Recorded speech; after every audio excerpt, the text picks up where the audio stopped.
Wealth isn't random, it's behavioral.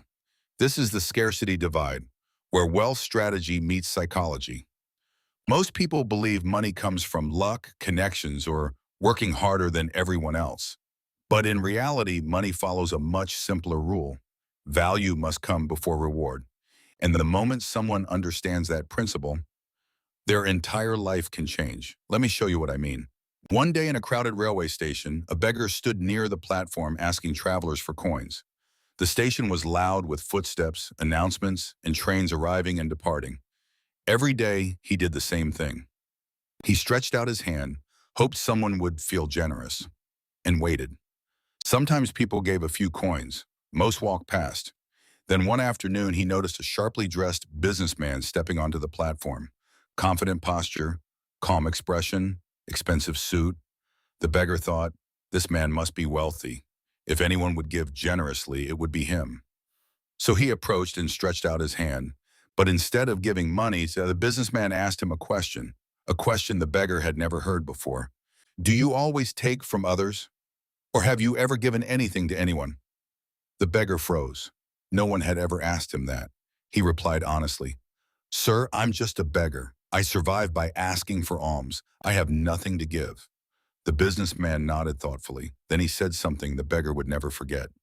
If you believe you have nothing to give, then you have no reason to receive. I'm a businessman, he continued. I believe in exchange. If you can offer something, I can give something. But if you offer nothing, why should anyone give you anything? And with that, he boarded the train and left.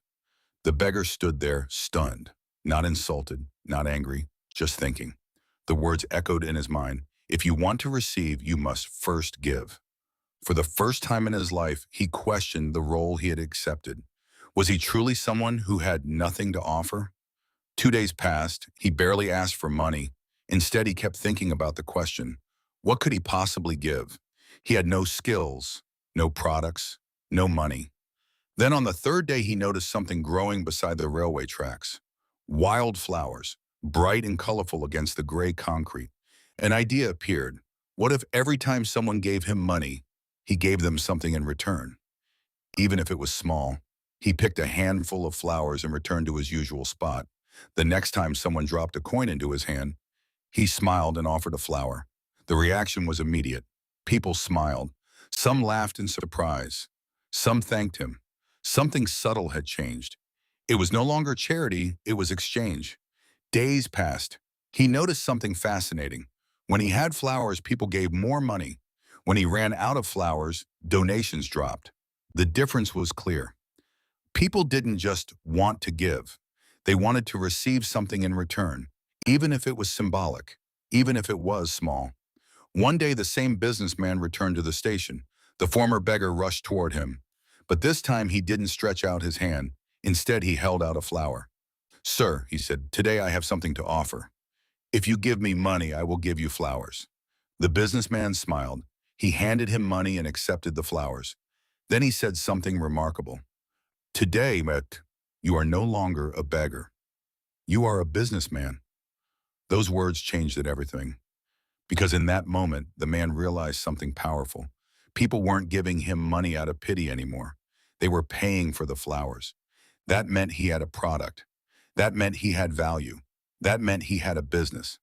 That realization transformed his identity. He stopped thinking like someone asking for charity and started thinking like someone creating value. Within months, he left the railway station entirely. He started selling flowers, then arrangements, then supplying small shops. One day, 6 months later, he met the same businessman again. But this time, they shook hands as equals. This story reveals a simple truth most people miss. Money doesn't come from asking. Money comes from offering value. The moment you shift from what can I get to what can I give, everything changes. Because the marketplace rewards value, not need, not complaints, not effort alone. Value. This is the real divide between people who struggle financially and those who build wealth. One group focuses on what they lack. The other focuses on what they can create. One asks for help. The other asks how they can solve problems. And solving problems is where money lives.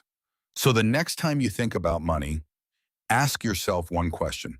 What value am I creating that others would willingly pay for? Because the moment you answer that question, you stop being a beggar in the economy and start becoming a builder. If this changed how you think about money, subscribe. Because the divide isn't financial, it's psychological. This is the scarcity divide.